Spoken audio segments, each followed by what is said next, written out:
Selamat malam untuk Ibu Bapak, rekan-rekan terkasih, teman-teman sekalian. Semoga semua di dalam keadaan yang sehat, semua dalam pemeliharaan Tuhan. Ya, anugerah Tuhan kalau kita masih bisa diberikan kesempatan, masih bisa diberikan waktu untuk bisa bertemu di malam hari ini, meskipun kita merencanakan malam doa ini sudah bisa hybrid, diperkantas, tapi ternyata kondisi tidak memungkinkan. Ya. Jadi, paling nggak kita masih bisa bertemu di tempat ini melalui Zoom ya. Sebelum kita masuk untuk di dalam doa dan kita masuk ke dalam firman Tuhan, kita akan membaca teks yang akan kita pelajari pada malam hari ini, yang diambil dari Mazmur ke-25. Teks ini akan dibacakan ayat 1 sampai ayat yang ke-10 oleh Christine Mardianti, ayat yang ke-11 sampai ayat ke-22 oleh Didit. Persilahkan. Baik, Kak. Ya. Sudah jelas ya suara saya? Oke. Doa mohon ampun dan perlindungan dari Daud. Kepadamu ya Tuhan, kuangkat jiwaku. Allahku, kepadamu aku percaya.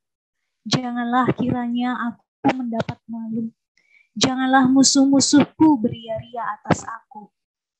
Ya, semua orang yang menantikan Engkau takkan mendapat malu. Yang mendapat malu ialah mereka yang membuat khianat dengan tidak ada alasannya. Beritahukanlah jalan-jalan-Mu kepadaku ya Tuhan. Tunjukkanlah itu kepadaku. Bawalah aku berjalan dalam kebenaran-Mu dan ajarlah aku. Sebab Engkaulah Allah yang menyelamatkan aku. Engkau ku nanti-nantikan sepanjang hari. Ingatlah segala rahmat-Mu dan kasih setia-Mu ya Tuhan. Sebab semuanya itu sudah ada sejak purbakala. Dosa-dosaku pada waktu muda dan pelanggaran-pelanggaranku janganlah Kau ingat. Tetapi ingatlah kepadaku sesuai dengan kasih setia-Mu. Oleh karena kebaikan-Mu ya Tuhan, Tuhan itu baik dan benar. Sebab itu Ia menunjukkan jalan kepada orang yang sesat. Ia membimbing orang-orang yang rendah hati menurut hukum, dan Ia mengajarkan jalannya kepada orang-orang yang rendah hati. Segala jalan Tuhan adalah kasih setia dan kebenaran bagi orang yang berpegang pada perjanjiannya dan peringatan-peringatannya. Oleh karena nama-Ku, ya Tuhan, ampunilah kesalahanku, sebab besar kesalahan itu. Siapakah orang yang takut akan Tuhan? Kepadanya Tuhan menunjukkan jalan yang harus dipilihnya. Orang itu sendiri akan menetap dalam kebahagiaan, dan anak cucunya akan mewarisi bumi. Tuhan bergaul karib dengan orang yang takut akan Dia, dan perjanjiannya diberitahukannya kepada mereka. Mataku tetap terarah kepada Tuhan, sebab Ia mengeluarkan kakiku dan jari. Berparinglah kepadaku dan kasihanilah aku, sebab aku sebatang karah dan tertindas. Lapangkanlah hatiku yang sesak, dan keluarkanlah aku dari kesulitanku. Tiliklah sengsaraku dan kesukaranku, dan ampunilah segala dosaku. Lihatlah betapa banyaknya musuhku, dan bagaimana mereka membenci aku dengan sangat mendalam. Jagalah kiranya jiwaku, dan lepaskanlah aku. Janganlah aku mendapat malu, sebab aku berlindung padamu. Ketulusan dan kejujuran kiranya mengawal aku, sebab aku menanti-nantikan Engkau. Ya Allah, bebaskanlah orang Israel dari segala kesesakannya. Amin. Mari kita berdoa. Ya Tuhan, kepadamu kami mengangkat jiwa kami, mengangkat hidup kami, dan mengangkat diri kami kepada Engkau. Ya Allah, kami percaya bahwa Engkau Allah yang hebat dan Allah yang sanggup untuk mengatasi segala kekacauan, segala kehancuran yang disebabkan oleh manusia, dan segala perbuatan jahat yang dilakukan oleh si jahat. Kami berdoa Tuhan, di tengah momen-momen kekacauan yang muncul, yang kami sudah dengar dari beberapa waktu yang lalu, kondisi peperangan, kondisi COVID, tidak berhenti satu, datang yang satu lagi. Kami berdoa Tuhan, di tengah segala kondisi yang mungkin bisa mengancam masyarakat secara global, dan mungkin kondisi yang bisa mengancam diri kami secara pribadi, biarlah Engkau tidak melupakan kami ya Tuhan, dan biarlah Engkau sendiri Tuhan yang akan mengangkat kami dan akan membawa jiwa kami, untuk kami boleh dekat kepadamu, dan kami boleh merasakan Engkau, dan kami boleh mengalami pembaruan hidup. Ya Tuhan, kami datang pada malam hari ini, biarlah Engkau mau buka hati kami, perlebar hati kami, supaya firman-Mu itu boleh berbicara, dan biarlah Engkau yang boleh mengubahkan kedegilan hati kami yang begitu gelap dan begitu kotor seringkali. Kami menyerahkan Tuhan, biarlah firman-Mu yang boleh berbicara, dan biarlah Engkau yang boleh pakai hamba-Mu yang tidak sempurna ini. Di dalam nama Yesus kami berdoa. Amin. Malam hari ini kita membahas sebuah topik, yaitu menantikan Tuhan menemukan jalannya. Jadi beberapa minggu yang lalu saya melihat sebuah video gitu ya yang muncul di depan layar YouTube saya gitu ya. Yaitu sebuah video tentang bagaimana AI, artificial intelligence atau kecerdasan buatan itu dapat melakukan proses perekrutan karyawan, dan itu semua dilakukan secara otomatis gitu ya. Jadi ini menimbulkan pro kontra di Amerika, karena memang terjadi banyak hal yang mungkin tidak sesuai. Selama ini manusia menilai manusia, sekarang manusia dinilai oleh robot. Dan ini programnya dinamakan ATS, Applicant Tracking System. Dan ternyata hampir 90% dari Fortune 500, 500 perusahaan terbesar di Amerika menggunakan program ini. Dan mereka tidak memiliki kewajiban untuk mendeklar bahwa mereka memakai program. Jadi di tengah kondisi pandemi, ketika banyak terjadi orang kehilangan pekerjaan, dan ketika orang mulai berbondong-bondong untuk masuk melamar pekerjaan, karena begitu banyaknya aplikasi yang masuk, gitu ya, terutama di perusahaan-perusahaan besar, sehingga mereka memilih menggunakan sistem ini. Sehingga tidak perlu lagi manusia yang menangani manusia bertemu dengan berjubulan kertas, bertumpuk kertas yang berisi dengan CV, tapi langsung robot yang akan melakukan prosesnya. Dan prosesnya pun melalui proses seleksi, tes, interview, semua dilakukan secara online. Dan ada proses yang dilakukan seperti bermain game. Jadi muncul pertanyaan seperti di kanan, nanti orang harus menghafal pertanyaan, mengklik, terus ada waktunya berjalan. Bahkan interview pun itu dilakukan oleh program. Jadi ada pertanyaan di sebelah kiri, lalu orang yang mengaplikasi di dalam pekerjaan tinggal ngomong di depan layar. Maka robot nanti akan melakukan penilaian, tone suara, naik turunnya suara, jawaban, dan mereka akan menilai dari segala hal itu. Jadi bisa dibayangkan bagaimana manusia dinilai oleh robot, dan akhirnya robot akan mengeluarkan summary, kesimpulan tentang orang ini seperti apa. Dan satu perusahaan yang menyediakan aplikasi ini mengatakan bahwa kalau dulu gitu ya kita dilatih membuat CV untuk menyenangkan atau untuk membuat menarik manusia. Jadi kalau kita lihat banyak sekali orang-orang yang membuat CV itu seperti yang saya tampilkan di sebelah kiri. Dan dia mengatakan bahwa untuk masa ke depan, CV yang diperlukan itu CV yang menyenangkan robot atau yang menarik buat robot. Kalau gambar ini tidak akan menyenangkan atau menarik buat robot. Jadi harus membuat CV yang menarik dan menyenangkan buat robot. Jadi kalau ingat di Perkantas ada pelatihan pembuatan CV dan seperti itu, dan itu mungkin sekarang sudah tidak berlaku lagi ketika nanti robot yang akan menggantikan semua, dan bentuknya pun juga akan berbeda. Satu, belum selesai melatih CV di dalam hal yang sekarang terjadi berubah, sudah ada perubahan yang lagi. Karena itu ada satu lembaga sosial di Amerika, yaitu Hope Program, yang melatih supaya orang-orang bisa membuat CV yang bisa diterima oleh robot. Dan terutama diskriminasi yang terjadi ketika robot itu mendiskriminasi nama yang mencirikan orang kulit hitam, CV yang mungkin ada gap tahun, ketika orang itu mungkin ada orang kulit hitam yang masuk penjara, atau mereka ada yang terlambat kuliah dan lain-lain. Nah itu ya, robot akan menilai dari segala macam itu. Jadi kita masuk ke dalam sebuah ironi di mana manusia itu berusaha untuk mencari jawaban itu secara cepat, secara instan. Dan kita cenderung mengandalkan robot supaya kita bisa mendapatkan jawaban yang instan, mendapatkan jawaban yang mudah. Sedangkan di dalam kehidupan Kristen itu tidak pernah akan terjadi seperti itu. Dan sesuatu yang sifatnya itu personal, human touch, itu digantikan oleh sesuatu yang impersonal. Jadi ketika dunia mulai bergerak untuk menuju pencarian jawaban, tuntunan, yang secara instan, impersonal, tanpa adanya pertemuan, tanpa adanya perjumpaan, maka bagaimana kita dapat menantikan dan menemukan jalan Tuhan di tengah segala kondisi tantangan yang ada. Ketika dunia itu mulai merubah, mewiring ulang gitu ya otak kita, segala hal yang terjadi di dalam hidup kita, tantangan kehidupan yang semakin sulit, semakin berat, yang membutuhkan jawaban instan, keputusan instan.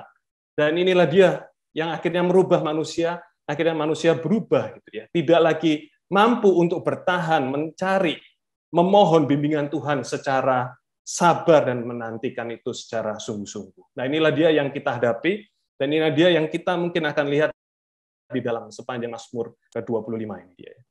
Dan kalau kita melihat di konteks dalam Mazmur 25, mungkin inilah gambaran yang terjadi seperti, mungkin mirip seperti apa yang terjadi dengan di Ukraina yang baru terjadi beberapa hari terakhir ini, ya, terutama kemarin. Ya.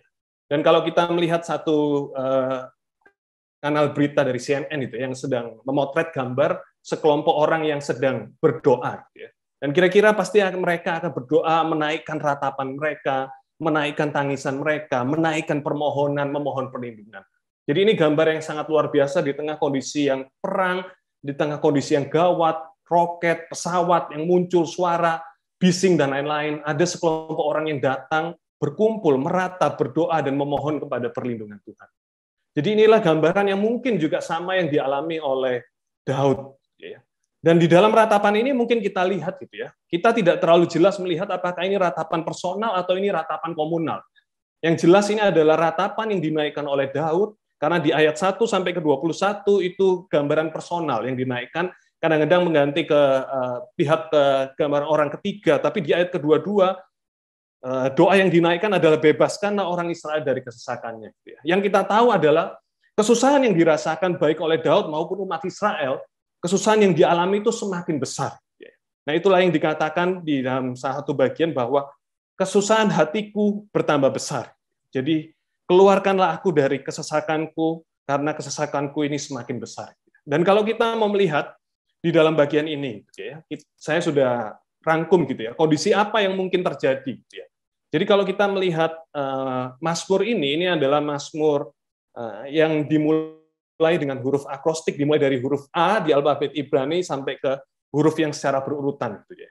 Jadi kita tidak bisa membagi secara jelas, tapi bisa terlihat bahwa di ayat kedua sampai ayat ketiga, lalu dilanjutkan dari ayat 15 sampai ayat yang ke-21, itu sedang menggambarkan, itu diapit, Mazmur ini di bagian pertama dan di bagian terakhir itu yang menggambarkan kondisi.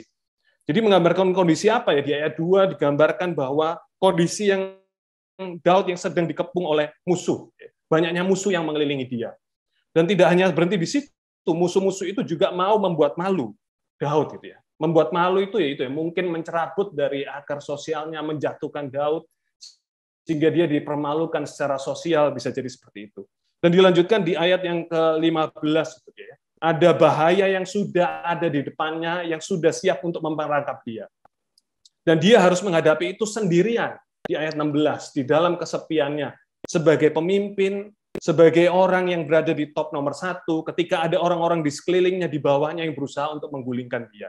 Dan di ayat 17 menggambarkan kesusahan hati, di ayat 18 menggambarkan kesengsaraan, penyesalannya juga mungkin hal ini terjadi karena dosanya, dan di ayat 19 menggambarkan penindasan, di ayat 20 mengharapkan kelepasan daripada penindasan dan daripada musuh yang sedang bersiap untuk menerkam Daud. Jadi inilah dia gambaran yang mungkin digambarkan kondisi ada yang dialami oleh Daud secara pribadi maupun komunal, yang dinamakan kesusahan yang dirasakan semakin lama semakin besar. Dan di dalam kondisi yang situasi yang sukar dan ketakutan yang dirasakan oleh Daud, mungkin ini bisa menjadi situasi yang mungkin kita alami juga saat ini.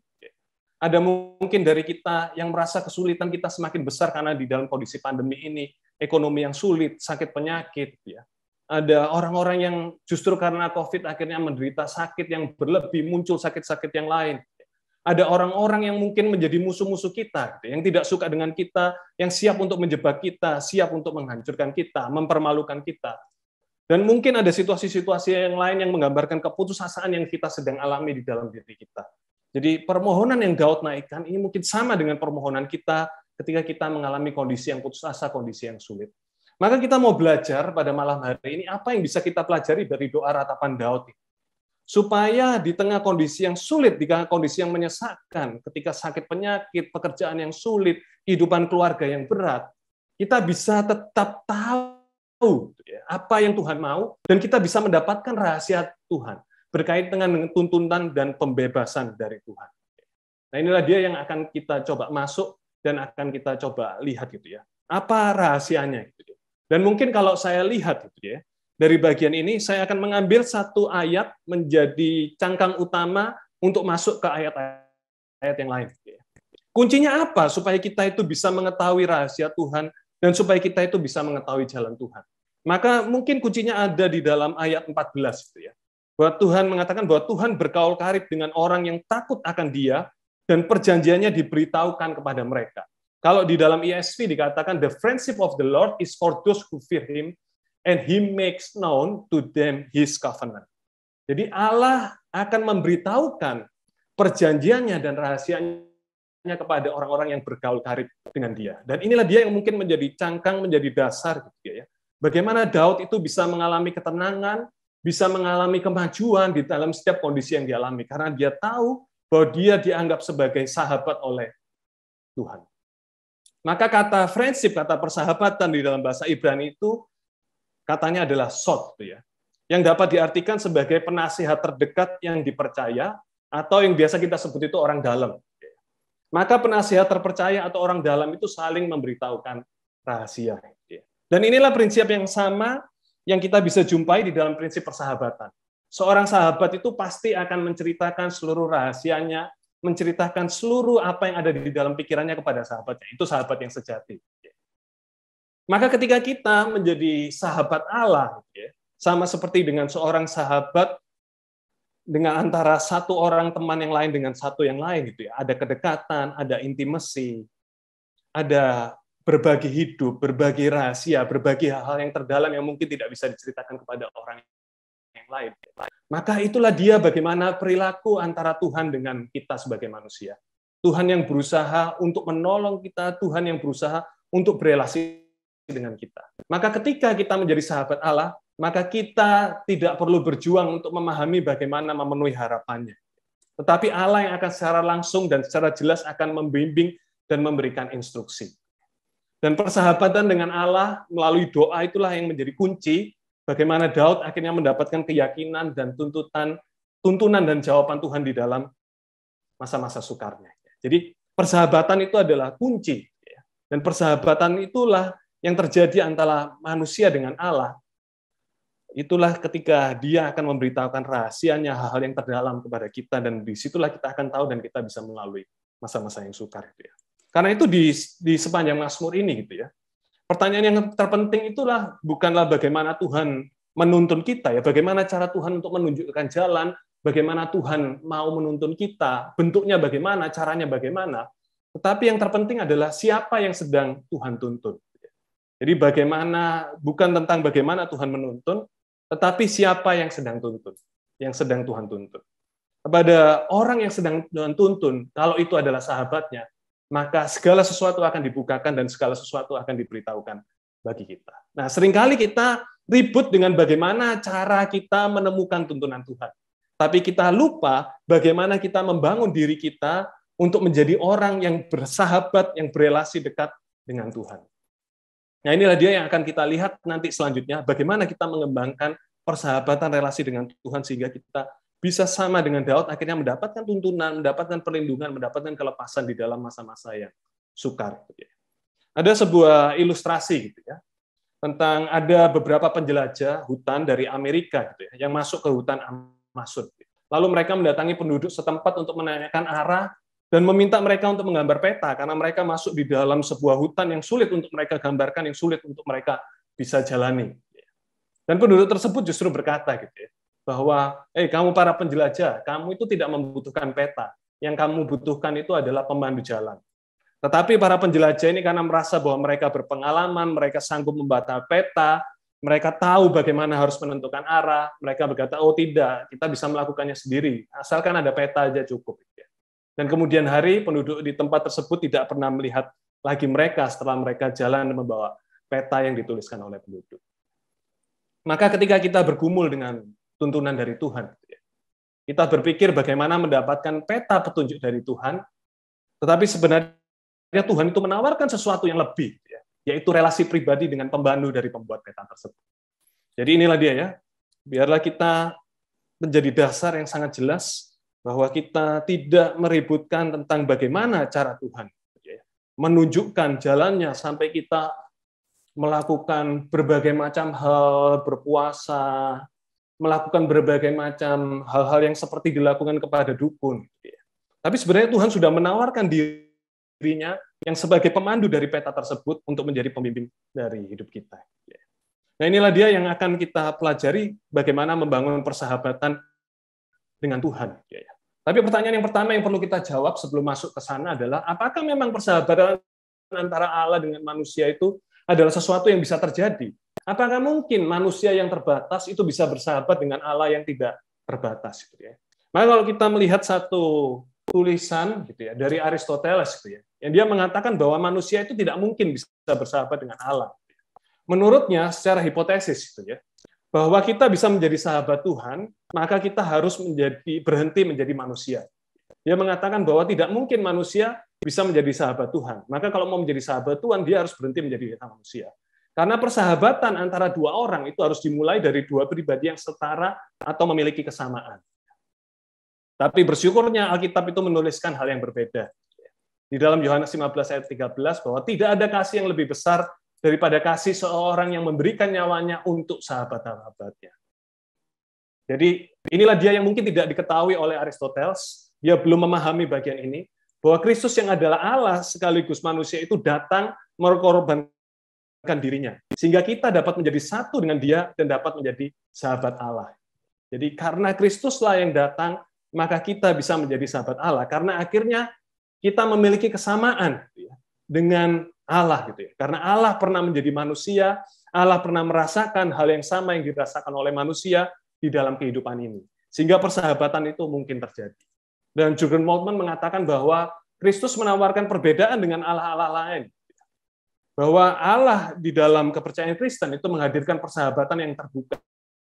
Di mana Allah itu mengabaikan segala title, gelar, profesi, jenis kelamin, status.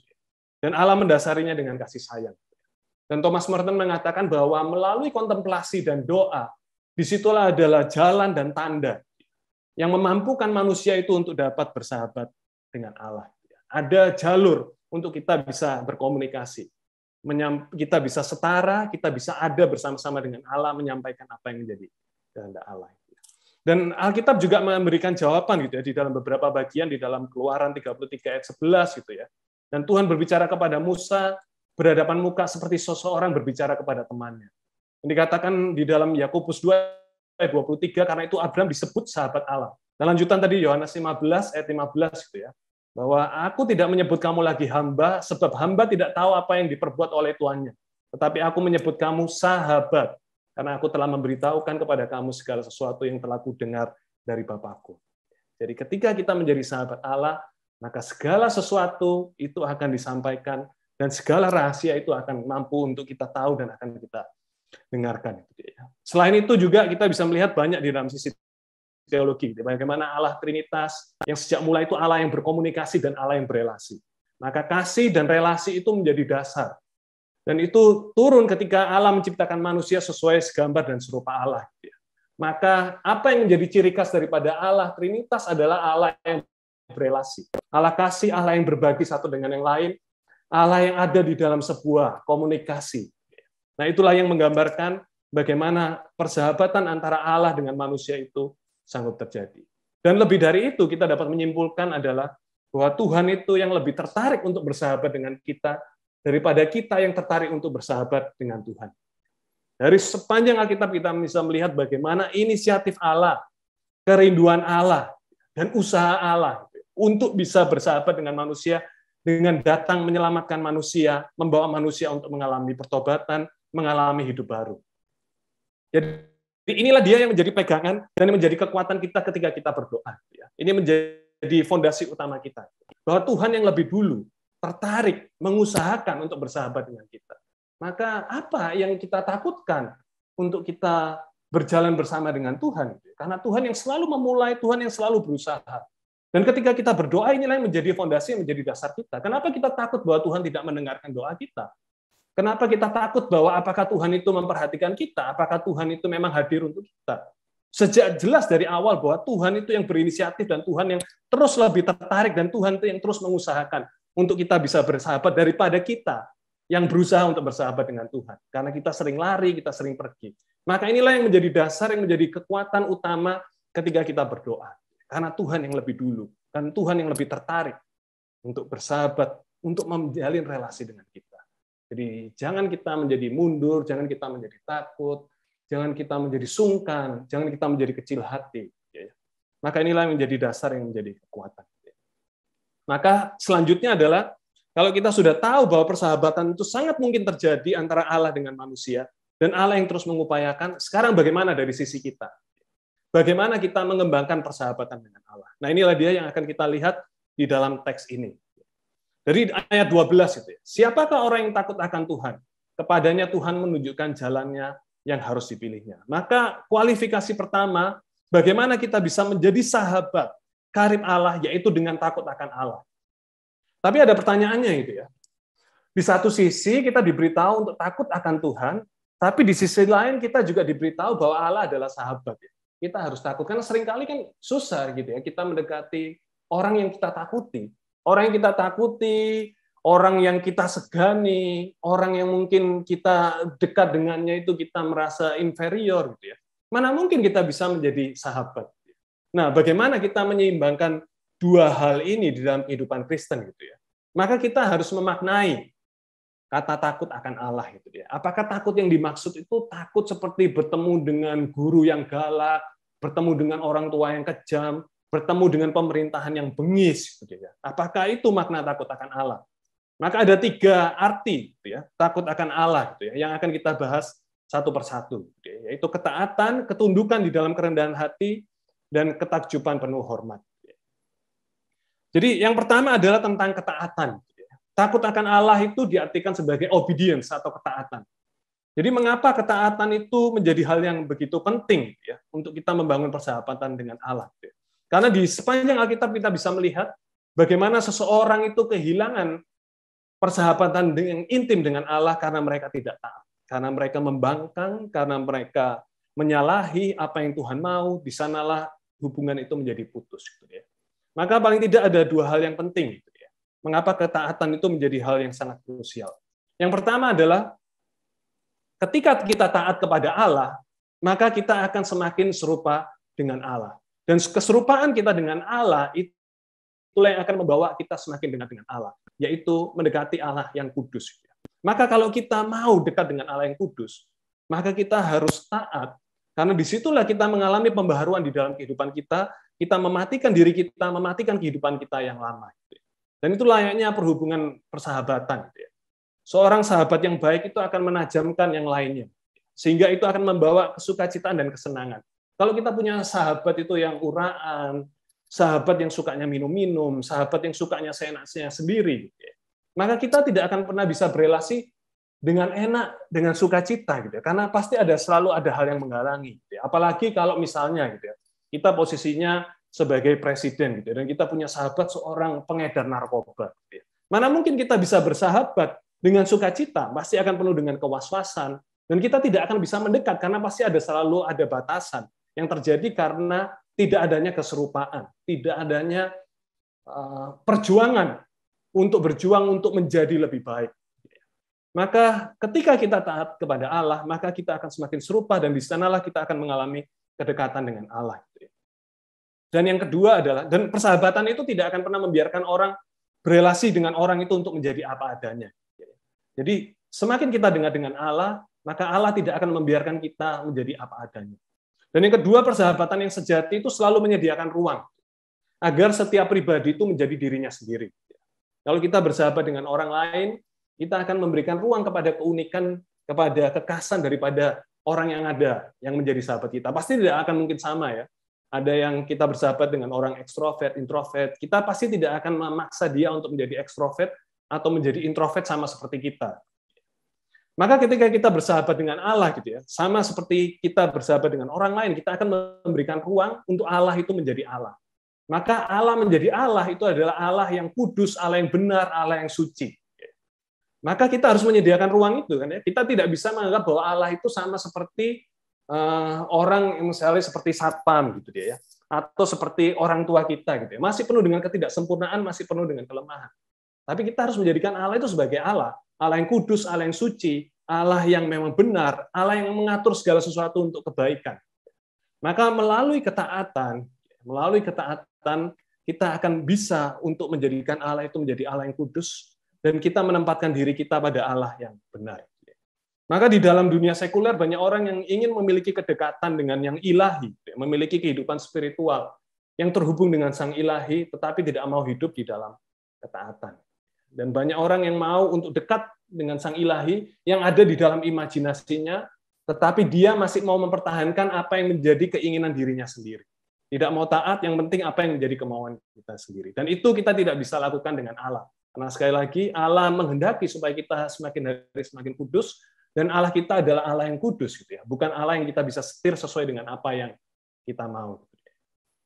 Maka kalau kita mau mendapatkan tuntunan Allah, gitu ya, maka kita tidak akan mungkin bisa menemukan kehendak Allah di hari ke depan. Gitu ya. Kalau kita tidak pernah mau menaati Allah di hari ini. Tidak akan mungkin omong kosong kita akan bisa menemukan kehendak Allah di hari yang akan datang, di dalam waktu yang akan datang, kalau kita tidak pernah mendisiplin diri kita untuk mentaati Allah hari demi hari. Untuk kita menjadi semakin serupa dengan Allah, semakin dekat di dalam kekudusan bersama dengan Dia, dan berada di dalam satu relasi yang benar bersama dengan Allah. Maka inilah dia yang menjadi bagian yang penting. Gitu ya. Dan bagian yang kedua adalah ketundukan di dalam kerendahan hati. Yang kita lihat di ayat yang ke-9. Bahwa Allah akan membimbing orang yang rendah hati menurut hukum, dan ia mengajar jalannya kepada orang yang rendah hati. Jadi di ayat 9 gitu ya, ia membimbing orang yang rendah hati menurut hukum, dan ia mengajar jalannya kepada orang yang rendah hati. Apa makna daripada rendah hati? Jadi takut akan Allah itu salah satunya aspeknya adalah rendah hati. Rendah hati itu apa? Rendah hati itu berarti bahwa kita itu percaya jalan Tuhan itu adalah yang terbaik. Kebalikan dari rendah hati adalah kesombongan, di mana kita menganggap bahwa jalan kita itu lebih baik daripada jalan Tuhan. Dan yang kedua, rendah hati itu berarti bahwa kita tahu bahwa Allah yang menaruh kita di dunia ini, bukan kita yang menempatkan diri kita di dalam dunia.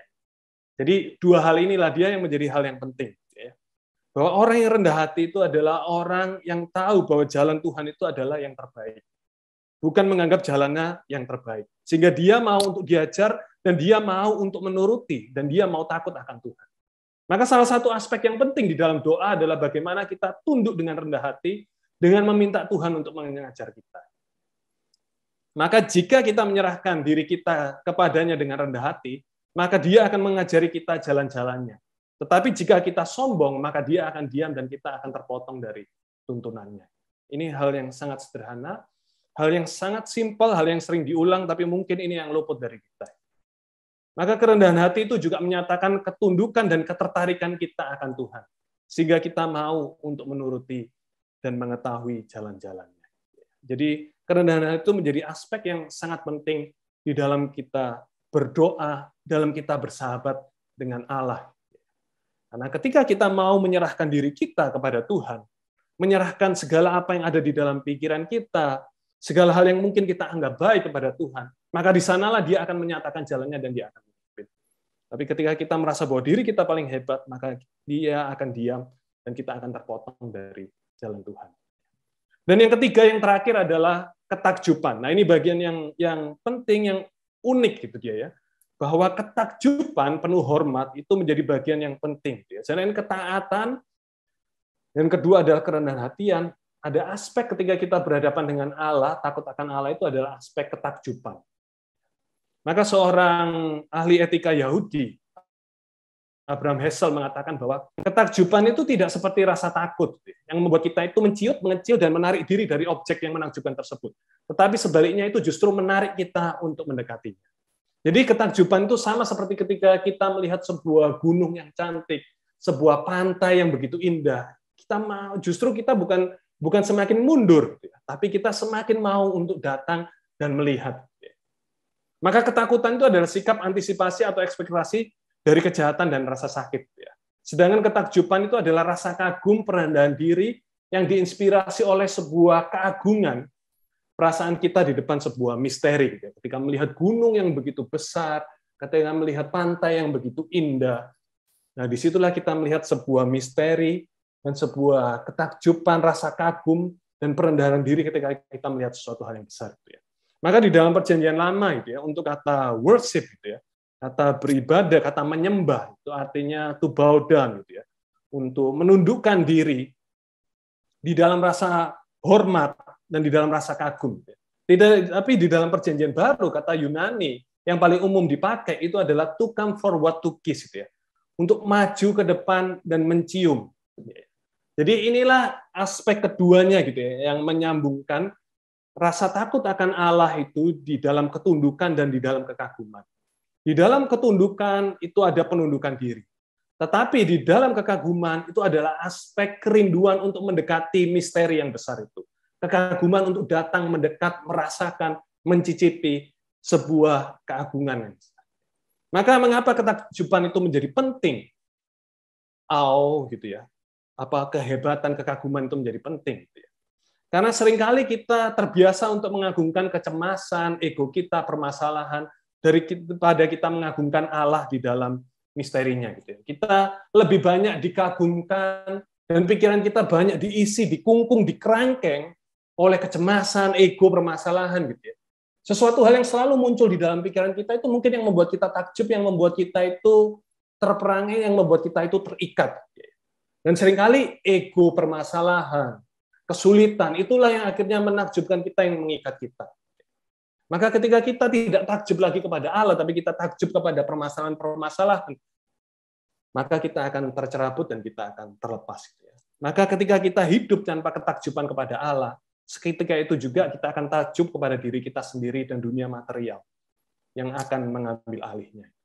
Maka tidak mungkin ada keintiman tanpa rasa takjub di hadapan Tuhan. Keintiman itu adalah keinginan untuk mendekat, keinginan untuk bersama, keinginan untuk mengapresiasi sesuatu yang tidak bisa dimiliki, sesuatu yang besar, sesuatu yang indah, sesuatu yang menarik. Maka tanpa adanya rasa takjub tidak mungkin ada keintiman bersama dengan Tuhan. Maka kalau kita simpulkan dari 3 hal itu berkaitan dengan takut akan Allah hanya ketika kita menjadi rendah hati untuk mau diajar, berdiri di dalam kekaguman akan kekudusan Allah dan taat pada kedaulatan Allah, dengan mengakui betapa kecilnya kita, tidak berpegang pada pikiran sendiri, dan rela hidup kita dijungkir balikan, barulah hikmat Allah, tuntunan Allah, jalan Allah, itu akan menjadi bagian dari diri kita. Jadi tanpa ketaatan di dalam ketundukan dan di dalam kekaguman akan Allah, maka kita tidak akan pernah bisa bersahabat dekat dengan Allah, dan kita tidak akan pernah bisa tahu apa yang menjadi isi hati Allah, apa yang menjadi rencananya, apa yang menjadi rahasianya. Nah, kita masuk ke bagian yang kedua adalah di ayat 1 dan ayat kedua. Ketika Daud menggambarkan, kepadamu ya Tuhan ku angkat jiwaku, Allahku kepadamu aku percaya. Aspek yang kedua, bagaimana kita membangun persahabatan dengan Allah Ada melalui percaya dan bergantung. Jadi yang menarik dari bagian ini seringkali doa-doa yang kita naikkan ataupun kita mendengar doa orang itu selalu dimulai dengan keluh kesah, permasalahan yang diawali. Tapi Daud tidak memulainya dengan itu. Daud tidak memulai dengan ratapannya dan permohonan untuk ditolong oleh Tuhan. Melainkan dia menyatakan terlebih dahulu pernyataan akan kepercayaannya kepada Tuhan. Dan ayat 1, ayat kedua ini adalah pernyataan yang sederhana tentang keyakinan Daud. Yang menyerahkan hidupnya secara total. Mengangkat jiwaku, mengangkat hidupku, menyerahkan hidupku secara total kepada Tuhan. Karena ia tahu bahwa Tuhan yang lebih dahulu menunggu untuk menolong sebelum dia membutuhkan pertolongan. Jadi kalau kita tahu seperti tadi kalau Allah itu yang lebih dulu mau bersahabat dengan kita. Dan kalau kita tahu bahwa Allah itu lebih dahulu mau menolong kita sebelum kita menaikkan permohonan kita akan pertolongan, menyatakan bahwa kita membutuhkan pertolongan. Dan disitulah kita akan mengalami kehidupan doa yang begitu segar dan kehidupan doa dan kehidupan spiritual yang begitu mendalam bersama dengan Tuhan. Dan inilah yang menjadi pelajaran yang mungkin kita bisa pelajari ketika kita belajar untuk berdoa. Percaya kepada Allah itu bukan hanya percaya kepada Allah yang powerful, Allah yang sanggup, berkuasa, mengalahkan segala bentuk kejahatan, tapi juga Allah yang mengasihi, Allah yang dekat, Allah yang ada bersama-sama. Nah, inilah dia kepercayaan Daud. Bukan cuma Allah yang berkuasa, tapi Allah yang akan mendengarkan dia, yang akan hadir di tengah-tengah dia, yang akan hadir bersama dengan dia. Maka saat kita berdoa di dalam situasi yang putus asa, yang kita perlu refleksikan, apakah yang kita ungkapkan di dalam permohonan, di dalam doa-doa kita, itu seringkali mencerminkan fokus hati kita. Fokus hati yang begitu khawatir, yang takut, apakah Tuhan akan menolong atau tidak. Padahal kita tahu bahwa Tuhan itu yang selalu tertarik, berinisiatif terlebih dahulu untuk mau bersahabat dan menolong kita. Inilah yang perlu kita refleksikan. Apakah di dalam doa-doa kita yang kita naikkan saat ini, dengan masa kesukaran, di tengah masa kesulitan, sakit penyakit yang mungkin kita hadapi, apakah fokus hati kita kepada kekhawatiran, ataukah fokus hati kita kepada Allah yang kita percaya, yang sanggup dan mengasihi kita. Dan yang kedua, kita bisa melihat di dalam ayat 4-5, ayat yang ke-15 gitu ya. Ayat 4 sampai ayat yang ke-5, beritahukanlah jalanmu kepadaku, ya Tuhan, tunjukkanlah itu kepadaku, bawalah aku berjalan di dalam kebenaranmu, ajarlah aku, sebab engkaulah Allah yang menyelamatkan aku, engkau ku nanti-nantikan sepanjang hari. Ayat 15a, mataku selalu tertuju kepada Tuhan. Dan dari bagian ini kita melihat bahwa yang Daud minta itu bukan melepaskan dia dari masalah. Gitu ya. Kalau kita lihat di ayat kedua tadi, gitu ya, oh janganlah kiranya aku mendapat malu. Gitu ya. Itu sebenarnya dia menggambarkan bahwa ketika dia mendapat malu, bahwa Tuhanlah yang akan dipermalukan. Itu bukan berbicara tentang egonya, bukan berbicara tentang dirinya. Gitu ya. Sama seperti di ayat ke-4 dan ayat ke-5. Gitu ya. Bukan permasalahan yang minta dilepaskan gitu ya, dari dia. Gitu ya. Tapi Daud justru meminta petunjuk dari Tuhan. Nah, inilah yang mungkin membedakan antara doa-doa kita dengan doa Daud. Gitu ya. Yang diminta pertama kali tadi itu adalah pengungkapan percaya, dan yang kedua adalah permohonan supaya Tuhan menunjukkan jalan, bukan dilepaskan dari masalah. Gitu ya. Dan dalam situasi yang mencekam dan membingungkan, seringkali kita tidak tahu apa yang harus kita lakukan. Gitu ya. Dan dalam segala keputusan yang harus diambil, Daud tidak meminta untuk membalas musuh-musuhnya, tapi dia ingin agar Tuhan mengungkapkan jalannya dan membimbing di dalam kebenarannya.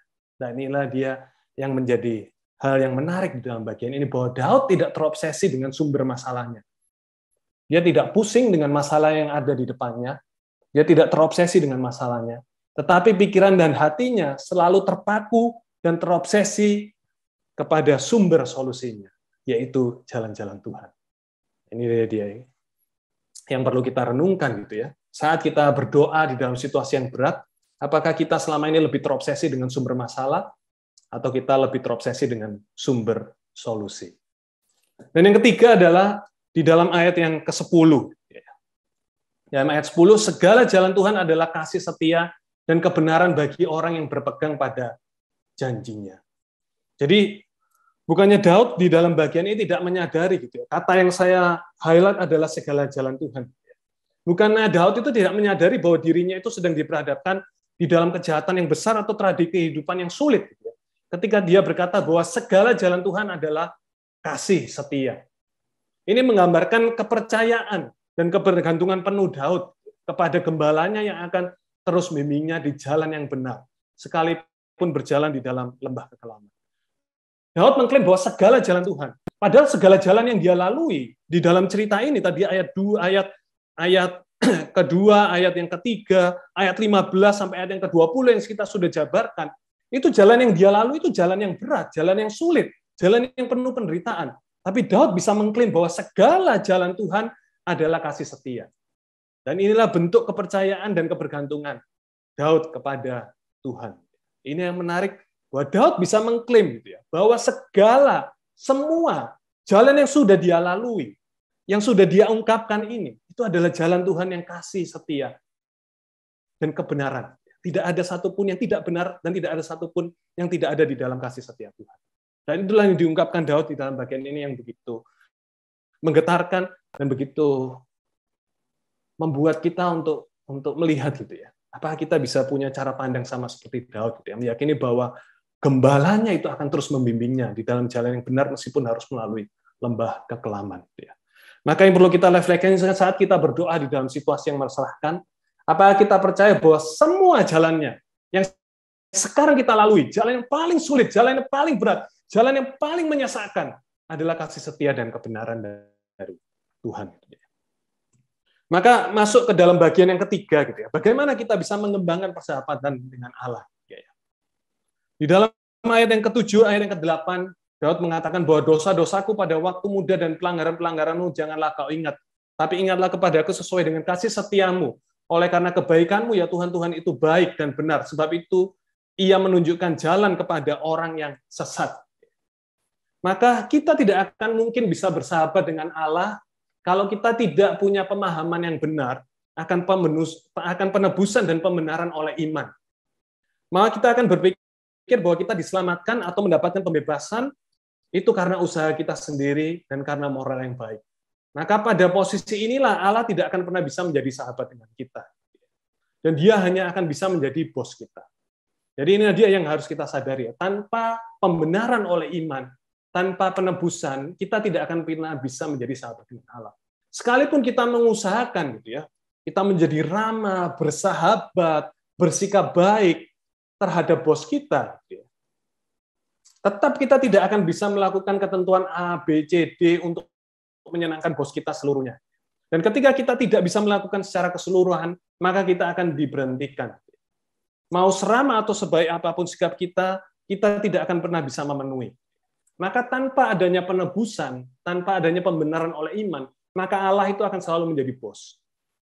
Kita tidak akan pernah bisa berrelasi menjadi sahabat. Karena kita tidak akan pernah bisa memenuhi, karena kita adalah orang yang sesat. Dan kita pasti akan selalu melakukan kegagalan. Dan kita juga akan berpikir, gitu ya, kalau kita sanggup untuk melakukan sesuatu itu atas kekuatan kita, bukan karena karunia dari Tuhan, kita akan berpikir untuk melakukan A, B, C agar mendapatkan imbalan yang sesuai dengan usaha kita. Dan ketika kita melakukan segala sesuatu, ternyata keadaan itu menjadi sulit, dan kita mengklaim bahwa Tuhan tidak memberikan imbalan, maka kita akan merasakan dikecewakan dan kita akan marah. Nah ini ketika kita memiliki keinginan untuk diarahkan oleh Tuhan, itu adalah gambaran daripada kasih karunia.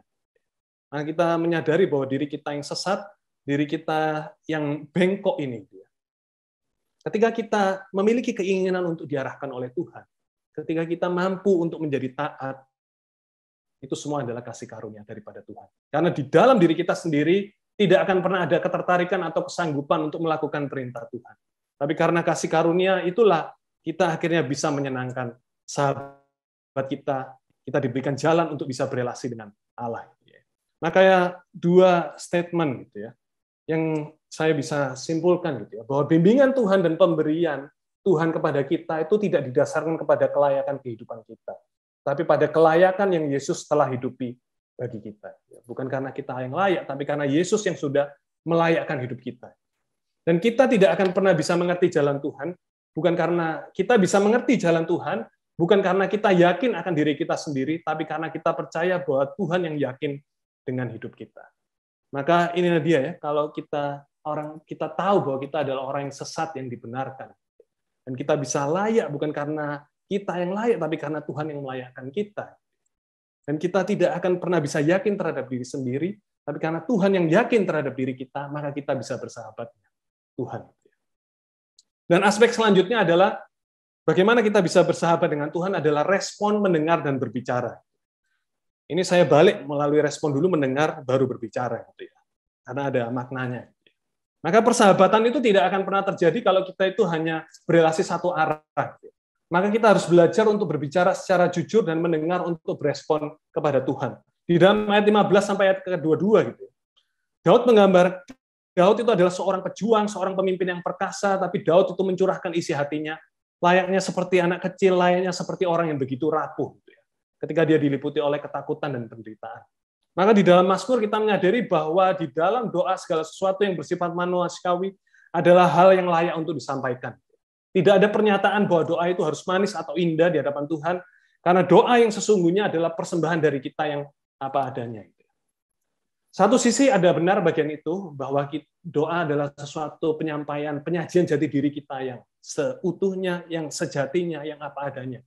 Tetapi Mazmur juga mengajarkan kepada kita tentang sesuatu yang lebih penting. Bahwa doa itu bukanlah sekedar kita belajar untuk mengekspresikan diri kita, tetapi bagaimana kita belajar untuk menjawab Tuhan. Karena itu bagaimana kita bisa menjawab Tuhan? Sama seperti di dalam persahabatan. Kita tidak akan bisa berespon terhadap sahabat kita kalau kita tidak memahami dengan jelas apa yang disampaikan oleh sahabat kita. Dan ketika kita berelasi dengan Tuhan, maka pesan yang paling jelas gitu ya, ketika kita bersahabat dengan Tuhan, pesan yang paling jelas itu datangnya dari firman Tuhan. Maka firman Tuhan itulah yang harus menjadi dasar daripada doa kita. Di dalam Ibrani 4 ayat 12, sebab firman Allah itu hidup. Sebab firman Allah hidup. Firman Allah tidak seperti kata-kata kita, firman adalah kuasa Allah yang aktif. Dan ketika kita mendengar dan mempelajarinya, di sanalah kekuatan Allah itu hadir. Bukan karena apa yang kita sampaikan, apa yang kita katakan kepada Tuhan, tapi firman itulah yang akan menjadi kuasa yang aktif. Maka kita akan memiliki kehidupan yang bermakna di dalam doa kita kalau kita mempelajari firman Tuhan. Maka kalau kita melihat urutan doa doa ratapan Daud di dalam Mazmur 25, kita perlu untuk melihatnya dan penting untuk melihatnya. Daud memulainya dengan menyatakan apa yang dia percayai tentang Tuhan terlebih dahulu. Berdasarkan pengetahuannya tentang firman Tuhan dan pengalamannya secara pribadi tentang kesetiaan Tuhan. Sebelum dia akhirnya memberitahu bagaimana perasaannya. Jadi persahabatan dengan Tuhan itu adalah sebuah siklus percakapan yang didahului oleh kebenaran firman sebelum kata-kata kita. Kalau Eugene Peterson mengatakan bahwa doa kita itu bukan the first word, tapi the secondary word. The first word itu adalah firman Tuhan. Jadi penting sekali dari awal itu untuk kita merespon terlebih dahulu, mendengarkan apa yang Tuhan mau, baru kita berbicara kepada Tuhan. Dan firman Tuhan itulah yang menjadi dasar, yang menjadi awal. Jadi bukan doa-doa kita yang mencari Tuhan, tapi kita yang menanggapi Tuhan yang sedang mencari kita terlebih dahulu. Nah inilah dia yang perlu kita ingat. Jadi doa justru seringkali membawa kita, bukan membawa kita itu untuk keluar dari kesulitan atau tantangan. Tapi doa itu seringkali justru membawa kita masuk lebih dalam untuk merenungkan apa yang menjadi firman Tuhan, apa yang menjadi janji Tuhan, apa yang menjadi perkataan Tuhan di dalam kesulitan dan tantangan. Dan kita seringkali berpikir kita berdoa supaya kita dilepaskan. Padahal doa itu dimulai dengan respon. Supaya kita masuk lebih dahulu. Apa yang sebenarnya Tuhan mau bilang ya? Ketika Tuhan memberikan kesulitan, memberikan penderitaan, apa sebenarnya yang Tuhan mau nyatakan di dalam firman-Nya? Apa yang Tuhan mau kita untuk pelajari dari sifat-sifatnya, dari janji-janjinya? Nah itulah dia. Doa seringkali justru bukan membawa kita keluar dari kesulitan masalah, tapi justru membawa kita semakin masuk, semakin mendalam, untuk kita dilingkupi oleh firman Tuhan dan kita mengalami hidup bersama dengan Tuhan. Dan bagian yang selanjutnya adalah bagaimana kita bisa mengalami dan kita bisa bersahabat dengan Allah. Ketika kita mengalami Allah di dalam penantian, menanti-nantikan Tuhan. Ada dua aspek mengalami Allah dan di aspek penantian. Daud menaikkan permohonannya di dalam ayat 4-5 itu, beritahukanlah, tunjukkan, bawalah, ajarlah. Daud menaikkan permohonannya supaya dia bisa mengalami Allah secara langsung melalui tuntunannya agar dia bisa melakukan kehendaknya. Karena pengalaman secara langsung itu akan memberikan gambaran dan informasi yang lebih jelas. Maka tanpa pengalaman pengenalan akan Allah dan perjumpaan dengan kasih Allah secara langsung, tidak akan menghasilkan kerinduan untuk kita lebih mengenal dan mengasihi Allah. Maka tanpa perjumpaan, pengalaman secara real bersama dengan Tuhan, kita tidak akan mungkin bisa mengasihi, dan kita tidak akan mungkin bisa mengenal Allah, dan tidak akan muncul kerinduan dan ketertarikan untuk kita masuk lebih dalam. Dan hal itu menyeratkan bahwa kita telah bertemu Allah adalah Allah yang pribadi, bukan sekedar ide, klaim kebenaran, atau teori secara teologi. Makanya Jonathan Edwards mengatakan ada perbedaan antara memiliki pendapat bahwa Tuhan itu kudus dan pengasih dengan merasakan kasih dan keindahan dari kekudusan dan anugerah itu. Dan saya mengatakan bahwa perjumpaan dengan Allah adalah tempat di mana semua keindahan itu berasal. Jadi pengalaman itulah yang akan mengubahkan untuk kita tidak melakukan hal yang buruk terhadap sahabat kita karena kita merasakan dan mengalami tindakannya. Maka kita tidak mungkin akan bisa menanti-nantikan Tuhan kalau kita pertama kali tidak merasakan, tidak mengalami manisnya dan baiknya Tuhan. Maka kita tidak akan mungkin sanggup untuk menanti-nantikan Tuhan. Karena di dalam penantian itu ada rasa untuk kita mau lebih lagi untuk mengenal dan tahu Tuhan. Menantikan Tuhan itu adalah hal yang sangat penting gitu ya, karena seringkali pemulihan Tuhan itu tidak terjadi secara instan. Maka kita seringkali bertanya gitu, kalau Tuhan itu memang sayang dengan kita, maka mengapa harus membuat kita itu menunggu? Tapi di dalam Alkitab secara jelas dinyatakan bahwa ternyata Tuhan kita yang kita sembah itu adalah Tuhan yang masuk di dalam juga masa-masa penantian. Seandainya ada pribadi yang tidak perlu menanti, itu harusnya hanya Tuhan yang paling berkuasa. Tetapi kedahsyatan Tuhan yang ada di dalam Alkitab, Tuhan yang kita percayai adalah Tuhan yang menunggu. Sama seperti Bapa yang menunggu anaknya yang hilang. Tuhan yang menunggu murid-muridnya itu akhirnya untuk bisa sadar. Dan Tuhan yang menunggu untuk kita itu akhirnya pun juga bisa sadar dan mengalami dan bertobat. Dan Tuhan adalah Tuhan yang menunggu. Jadi dalam banyak kisah di Alkitab menggambarkan bahwa sebenarnya ada sesuatu yang terjadi, manakala sepertinya tidak ada sesuatu yang terjadi. Dan Tuhan menggunakan penantian untuk mengubah kita. Dan kalau Tuhan kita adalah Tuhan yang menanti, mengapa kita sulit untuk menanti? Dan inilah dia menjadi hal yang penting. Bahwa menunggu di dalam doa adalah sebuah tindakan iman dan pengenalan mendalam untuk kita menolak bertindak sebelum Allah bertindak. Maka yang terakhir adalah bagaimana kita bisa bersahabat dan mengembangkan persahabatan kita dengan Allah. Maka kita harus kembali kepada Kristus. Di mana Daud belum melihat Kristus. Maka Kristus itu adalah seorang sahabat yang selalu mendorong kita untuk bangkit, bukan untuk menjatuhkan kita. Meskipun kita seringkali gagal untuk menjadi sahabat Allah, tapi balasan yang dilakukan oleh Allah atas kegagalan kita, justru Allah memberikan salib, supaya akhirnya kita bisa bersahabat dan Allah bisa bersahabat dengan kita selamanya. Dan itulah yang belum dialami oleh Daud, yang belum dilihat oleh Daud. Tetapi kita sudah melihatnya di saat ini. Bahwa di atas kayu salib dan kubur yang kosong, Yesus membuktikan bahwa dia adalah sahabat yang lebih dekat dan lebih personal, sekalipun dibanding dengan keluarga kita. Maka inilah yang kita perlu meditate. Day and night, yang kita perlu renungkan siang atau malam ketika kita mencari jawaban Tuhan atas segala persoalan. Bahwa Yesus telah menjadikan kita sahabatnya. Dengan dia tidak mempedulikan seberapa sering kita mencewakan, bahkan sering kali kita melupakan kehadirannya. Dia selalu memaafkan, dan dia tidak pernah mengecewakan kita, dan dia selalu ada. Dan inilah dia yang belum dilihat oleh Daud, dan inilah dia yang kita sudah lihat dan kita sudah alami. Bahwa Kristus selalu yang akan selalu ada dan selalu akan menanti kita dan akan memberikan jawaban kepada kita siang dan malam. Maka saya akan menutup dengan sebuah ilustrasi cerita tentang seseorang yang rela membayar sekitar 60 miliar untuk bisa makan siang dengan Warren Buffett sepanjang 3 jam. Warren Buffett adalah orang terkaya nomor 6 di dunia sekarang, seorang pialang saham. Apa yang kita pelajari dari cerita ini? Bagi Tuhan untuk menjadikan kita sebagai sahabat-sahabatnya adalah sesuatu yang tidak terbayangkan. Itu sesuatu yang tidak, hal yang mustahil, hal yang mungkin tidak bisa kita bayangkan.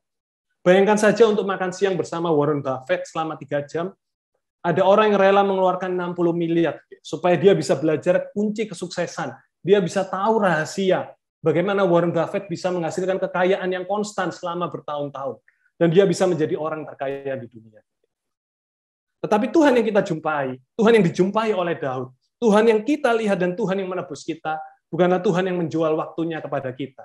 Tetapi justru ia memberikannya secara cuma-cuma.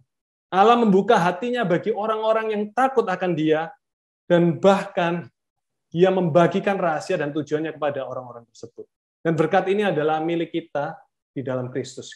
Pertanyaannya adalah apakah kita sungguh-sungguh mau mengembangkan sikap persahabatan dengan Allah? Mau nggak kita tunduk, mau nggak kita takut, mau nggak kita taat kepada Allah, mau nggak kita membangun hubungan persahabatan, percaya, bergantung, berkomunikasi dengan Allah, menjawab dari apa yang Allah katakan di dalam segala seluruh gejolak hidup kita. Tidak ada jalan yang instan, tetapi selalu ada jawaban yang pasti ketika kita menanti-nantikan Tuhan dan ketika kita bersahabat dengan Tuhan. Mari kita berdoa.